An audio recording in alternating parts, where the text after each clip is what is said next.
When was that pivotal moment for you that you said, enough? Or did something happen that said enough for you? When was that moment when you said what was out there, past what was familiar, was better than what was here? Not in a grass is greener kind of way, but if things don't change, I may not be here for much longer kind of way. In 2015, my life changed forever.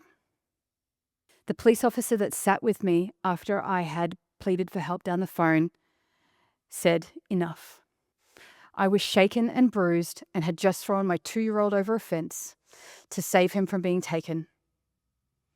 Or who knows what else. You cannot rationalize with an irrational mind. The truth is, she wasn't the first police officer to speak to me, but she was the first that actually listened to the words that I could not voice, that saw beyond the fear in my eyes and believed I was strong enough when I was struggling to see that for myself. Now, let me be clear, his behavior was his responsibility. But what I couldn't shake was how I got here in this situation in the first place. And that is what I want to focus on today. The profound insights that I gained from this momentous shift from victim to survivor and to thriver. Now, no matter the challenges I face, I use the same principles. In 2019, I injured myself so badly to the point that I couldn't work for months. I used it. In 2020, when we collectively went through adversity, I used this. I used these keys. And you can too. As we go on this journey for the next 16 minutes and 43 seconds, approximately, I want you to know 3 things for certain. 1, that life is not linear. We want it to look like this, when in fact it looks more like this. Number 2, that whilst my story is about domestic violence, and you may think that doesn't apply to you, the 8 keys to transformation that I gained from my experience can apply to anyone, anytime. The truth is, every single person at some point in their lives has to navigate something they don't feel ready for. And 3, if you give away your power, you will be the character in somebody else's story rather than the author in your own. But back to my story. If you have ever been through this experience, there are things that you have either said to yourself or someone has said to you. Just leave. It is easy for anyone that has never been through domestic violence to say just leave, but it is never as simple as that. It can't have been that bad because, insert here, you didn't say anything. Some may even try and turn it into a competition and say, well, it mustn't have been that bad, or it wasn't as bad as what so-and-so experienced. Now, I fully acknowledge the privilege I have standing here before you today, knowing that there are so many others that are not here to share their story and will never have the opportunity to do so. Globally, the numbers continue to be alarming in spite of the laws that are designed to protect, as if the perpetrators fail to read this law or falsely believe that it doesn't apply to them. Get over it, move on, but it happened a long time ago. Yes, it did. And yes, I have. But it doesn't mean our bodies do not hold on to our wounds. The truth is, we don't need to experience domestic violence to hear these things. Don't like your job, just leave. You've been bullied. It can't be that bad. You've had a setback. Get over it, move on. In a world where labels can harm or help, I've explored these labels that others have bestowed upon me from my experience, from the government agencies that needed a label for eligibility criteria, to those that sit in the comfort of their lounge and label what a person is based on the 2-second glimpse that they saw on the news. The Cambridge Dictionary defines a victim as somebody or something that has been hurt, damaged, or killed because of the actions of someone or something else. Did I meet the criteria of a victim? Absolutely. Was this label going to help me live my best life? No. But I had to be aware of how easily it could and can become my identity. A survivor is someone who is able to continue living their lives in spite or despite experiencing difficulty. Also a factually accurate term. But it still didn't feel like a good fit because it was still attached to this thing that I experienced rather than who I truly was. A thriver. The Merriam-Webster Dictionary describes it as someone who vigorously grows, to flourish, if you will. And I know, oh, do I know, that it can feel like when you're in a dark place that you have been buried, but have you considered that you've actually been planted to grow and flourish? This was a label that I could wear proudly, but where to start and what could happen if we could create a society of thrivers? What is surviving and what is thriving? When I was an Australian educator, every year we have a swimming carnival. And this particular year, a young Sudanese boy came up to me and he had a tumor in the right side of his brain. He said, "Miss, I'm an excellent swimmer, and ever the empowerer with the can-do attitude, I'm like, let's do this." Secretly, I was a little bit nervous. I went up to the PE staff that oversaw the swimming carnival and said, "What happens in this process if we're not confident that someone can swim?" And in true Aussie PE fashion, they went, "She'll be right, mate." As I encouraged him, we moved to the edge lane so that I could be both encouraging and cautious at the same time. As he dove in, I have never seen anybody sink to the bottom of the pool the way that this kid sank, like a rock. I looked back at my nonchalant peers, and I looked at him, and I looked back at them, and back at him. It was like one of those moments in the movies where everything stood still. I dove into that pool. Now, the thing is, what did he need in that moment? He needed to survive. He needed to rise up and lift himself to the top. So what did he do? He used my head as leverage to push me down so he could rise. Many years later, as I was navigating my Thrivers journey, I came to recognize this to be a great example of what people do to each other all of the time. Push you down so they can rise up is what perpetrators of violence do. It is what we do in our workplaces to get ahead. It is what default thinking we go back to when we need to survive. There are no thoughts about thriving. Alternatively, there are people in the movies, like when you're stuck in the mine shaft or the elevator shaft, and with all the odds stacked against them, they stand back to back, they link arms, and they rise together. This is thriving. Don't be the kid in the pool. Moving from surviving to thriving feels like such a big thing to do. And there is this concept called the aggregation of marginal gains, which is really just a fancy way of saying small incremental improvements across many areas that can lead to a big overall change, like a snowball building momentum. But these things are not chosen willy-nilly. In the case of the British cycling team, they broke down a bigger challenge into smaller, focused steps. But how can you do this with this concept of life and being human? It starts with recognizing that we are the authors of our own story rather than the character in somebody else's story. We subconsciously give away our power so easily rather than walking into it courageously. It means that we need to identify ourselves as leaders who are conscious in choosing our own paths rather than unconsciously existing in this thing we call life. There is a saying that things happen for you, not to you. And I've always wrestled with this concept with such extreme circumstances such as mine and so many unconscionable acts that you hear about. But Gabor Mate and Oprah Winfrey talk about the wisdom in the wound.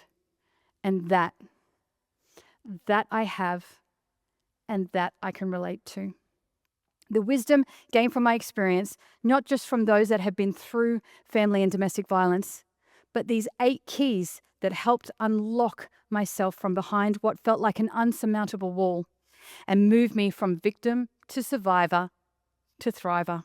Each of these keys has unlocked a part of myself I had hidden away. The first key is identity. It's something that we take a bit like a sprinkling of this and a sprinkling of that, but we have to be careful that we are supplying our own ingredients rather than the tainted ones given to us by others. African entrepreneur Vusi Thembekwayo says that identity is man-made, so thereby it can be man-changed. So if you do not like the version of yourself that you are showing up as, you have the power to change it.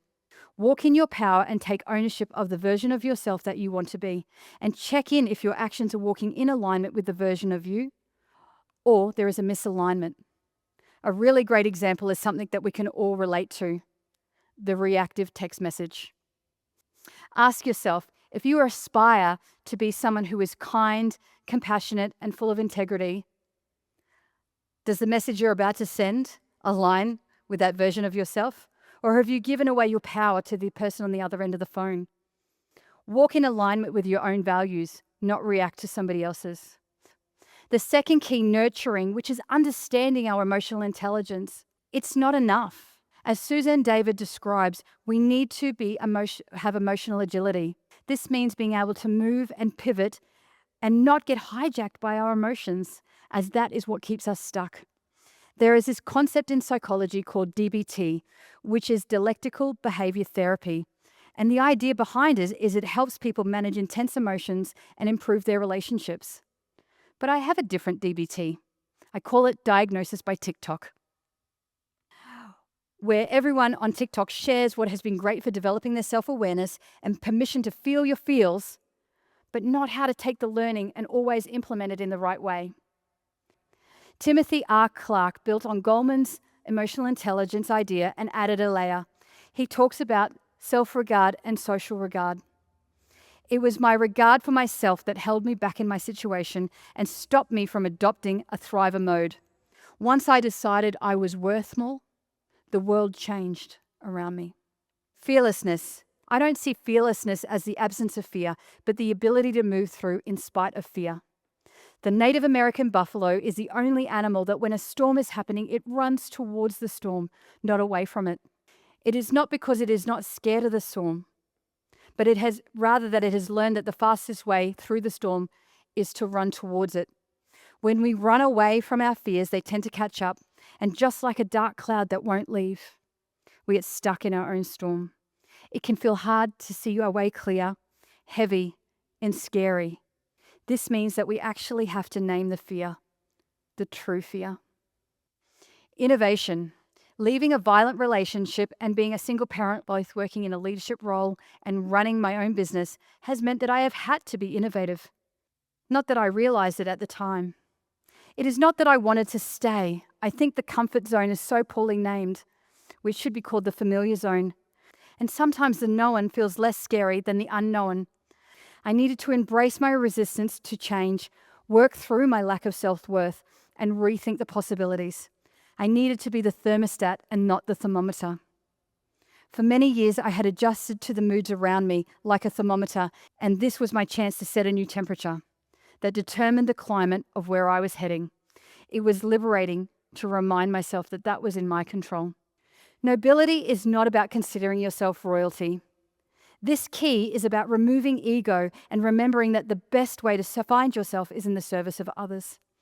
Once I let go of the shame and the guilt that I felt about my experience and used my unfortunate circumstances to help others change their lives, it made what I went through hurt slightly less. Whilst I would never wish what happened to me on another person, the wisdom from my experience has enabled me to help so many others leave their circumstances, realize they deserved more, and in a way give permission for others to know that they are worth more also.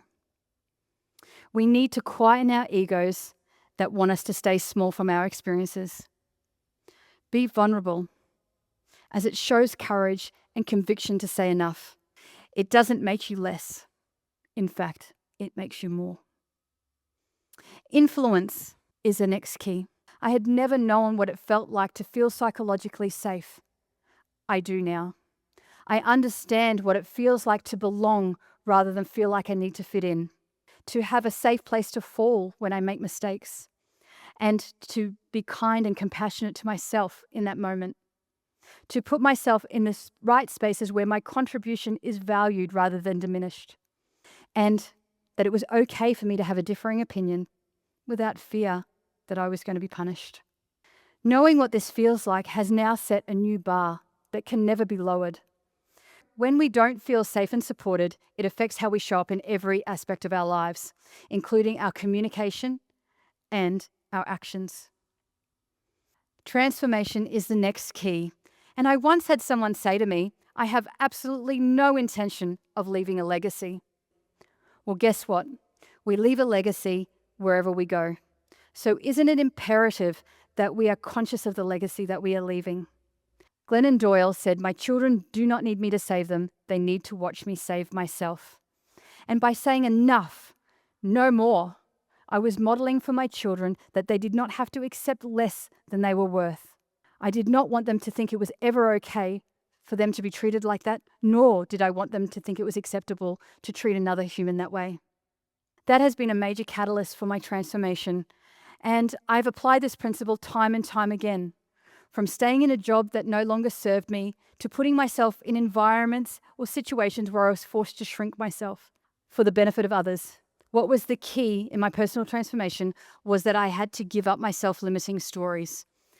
As Marianne Williamson says, your playing small does not serve the world. And what I learned in my journey was it didn't have to be grand gestures.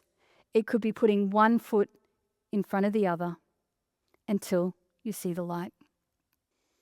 Just like Wile E. Coyote, I had all the will to transform, but I realized I had a skills gap trap. I needed to close my skills gap trap for my own personal transformation.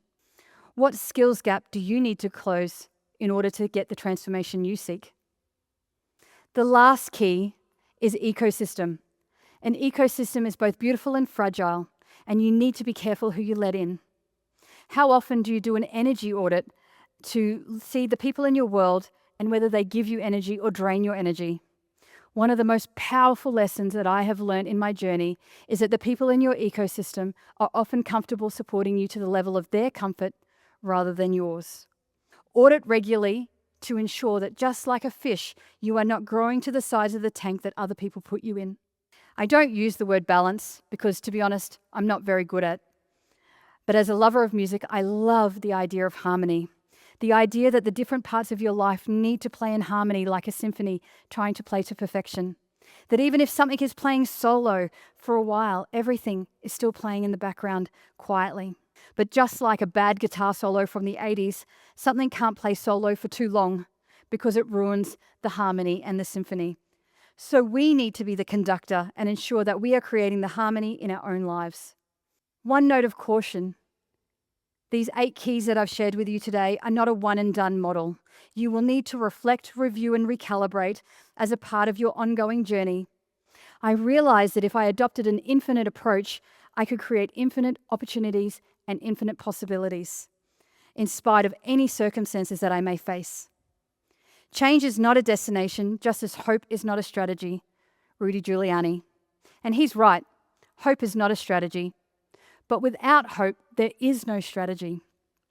In 2025, hope was identified as the number one thing that employees wanted from their leaders. But really, I believe it is the number one thing that we all want in our lives. It is from hope that possibility and opportunity are born.